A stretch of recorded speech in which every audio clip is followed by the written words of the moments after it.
Magtatatlong buwan matapos mawala ang mag-asawang Henry at Margie Pantuliana at kanilang kasosyo sa negosyo na si Richard Cadiz.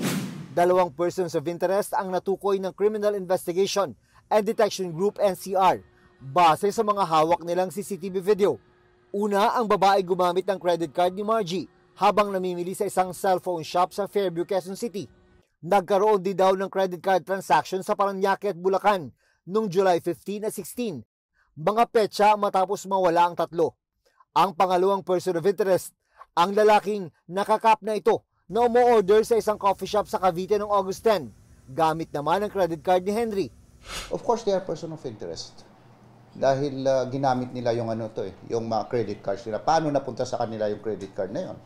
Karamihan daw sa mga nabili gamit ang credit card ng mag-asawang Pantuliana ay mga cellphone na mahigit 1 milyon ang halaga.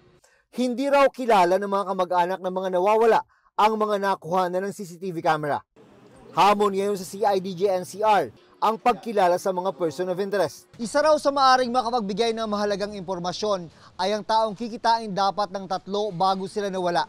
Sabi ng CIDG-NCR, ang taong yon ay babalik sa Pilipinas bukas October 1 at nakahanda raw mabigay ng statement sa mga investigador.